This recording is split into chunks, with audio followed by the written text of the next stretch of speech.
Bismillahirrahmanirrahim. This is Murtaza Qaid from the platform of IQ School of Finance. Welcome to the summary lecture of IFRS 9 Financial Instrument. आज की summary lecture में हम derecognition of financial liability और इससे connected एक IFRIC है हमारे पास IFRIC 19 extinguishment of financial liability with equity instrument, इन चीजों को summarize वे में discuss करेंगे. जिस तरह से हमने फाइनेंशियल एसेट की डिरेकग्निशन के हवाले से बात की, इसी तरह से फाइनेंशियल लायबिलिटी भी जब भी आपकी डिरेकग्नाइज होगी, फाइनेंशियल लायबिलिटी को डिरेकग्नाइज किया जाता है जब आपकी फाइनेंशियल लायबिलिटी डिस्चार्ज हो जाए, कैंसिल हो जाए या एक्सपायर हो जाए. तो जब भी आपकी फाइनेंशियल लायबिलिटी डिस्चार्ज, कैंसिल या एक्सपायर हो रही होगी, आप अपनी फाइनेंशियल लायबिलिटी को डिरेकग्नाइज कर देंगे, यानी कि फाइनेंशियल लायबिलिटी को डेबिट कर देंगे.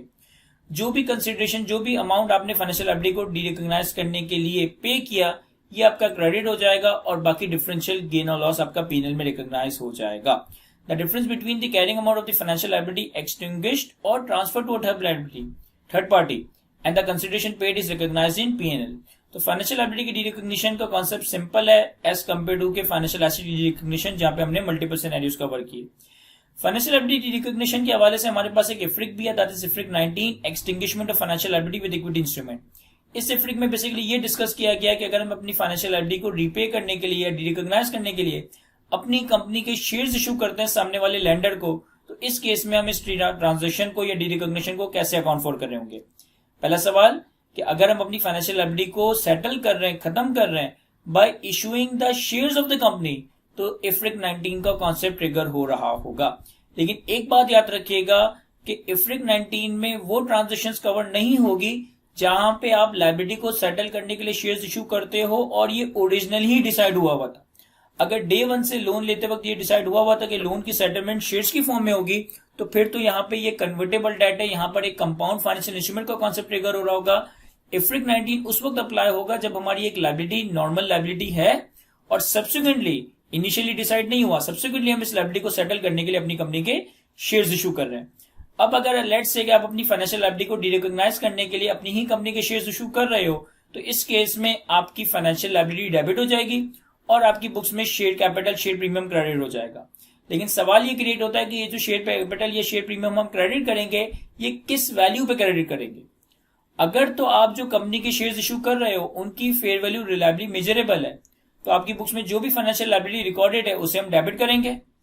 जो शेयर्स आपने क्रेडिट किए, जो शेयर कैपिटल और शेयर प्रीमियम आपने क्रेडिट किया, शेयर्स इशू किए, उसे हम फेयर वैल्यू पे ही रिकॉर्ड करेंगे. जो भी बैलेंसिंग गेन और लॉस आएगा वो पीएनएल में चला जाएगा. अगर तो हमारी कंपनी के शेयर्स की फेयर वैल्यू रिलायबली मेजरेबल है, तो इस अरेंजमेंट को fair value of equity instrument issued की बेसिस पे मेजर किया जाएगा. यानी कि financial liability debit, share capital, share premium credit. Financial liability debit होगा आपकी बुक्स में रिकॉर्डेड कैरिंग अमाउंट है, share capital, share premium credit होगा शेयर कैपिटल, शेयर प्रीमियम की फेयर वैल्यू से. जो भी बैलेंसिंग गेन और लॉस आएगा ये आपका पीएनएल में रिकॉर्ड हो जाएगा. अगर तो इक्विटी इंस्ट्रूमेंट की फेयर वैल्यू रिलायबली मेजरेबल ना हो, अगर तो आप जो कंपनी के शेयर्स इशू कर रहे हो उसकी फेयर वैल्यू डिटर्मिनेबल नहीं है, तो फिर आप इस ट्रांजेक्शन को मेजर करोगे on the basis of fair value of the liability extinguished. यानी कि जो लायबिलिटी आप पे ऑफ कर रहे हो, जो लायबिलिटी आप सेटल कर रहे हो, इस लायबिलिटी की हम फेयर वैल्यू वर्कआउट करेंगे. हमारी बुक्स में जो भी लायबिलिटी रिकॉर्डेड है इस लायबिलिटी को डेबिट कर देंगे और शेयर प्रीमियम और शेयर कैपिटल क्रेडिट कर देंगे. अब ये जो शेयर प्रीमियम या शेयर कैपिटल क्रेडिट होगा, ये क्रेडिट होगा on the basis of fair value of the financial liability extinguished. यानी जो लायबिलिटी हम पे ऑफ करने लगे उस फाइनेंशियल लायबिलिटी की फेयर वैल्यू पे हम अपने शेयर कैपिटल, शेयर प्रीमियम को क्रेडिट करेंगे. जो भी बैलेंसिंग गेन और लॉस आएगा वो आपका पीएनएल में चला जाएगा. एक केस यहाँ पे डिस्कस नहीं हुआ, ऐसा भी हो सकता है कि हम अगर एक फाइनेंशियल लायबिलिटी को सेटल कर रहे हैं, खत्म कर रहे हैं bye issuing shares of the company, और कंपनी के शेयर्स की फेयर वैल्यू भी डिटर्मिनेबल ना हो, फाइनेंशियल लायबिलिटी की फेयर वैल्यू भी डिटर्मिनेबल ना हो, तो इस केस में आप अपनी ट्रांजेक्शन को सेटल करोगे on the basis of carrying amount of the financial liability extinguished. देखें, अगर तो शेयर्स की फेयर वैल्यू अवेलेबल है तो शेयर्स क्रेडिट होंगे at the fair value of shares. अगर शेयर्स की फेयर वैल्यू अवेलेबल नहीं है तो शेयर्स क्रेडिट होंगे at the fair value of liability derecognise. लेकिन अगर शेयर्स और फाइनेंशियल लायबिलिटी दोनों की फेयर वैल्यू अवेलेबल ना हो, तो फिर हम ट्रांजेक्शन को रिकॉर्ड करेंगे on the basis of carrying amount of the liability derecognise. यानी कि जो भी आप लायबिलिटी डिरेकग्नाइज कर रहे हो वो लायबिलिटी डेबिट हो जाएगी, share capital, share premium credit हो जाएगा, और ये एंट्री फाइनेंशियल लायबिलिटी की डेबिट अमाउंट से ही बन रही होगी. यानी कि कोई गेन लॉस इस केस में अराइज नहीं हो रहा होगा.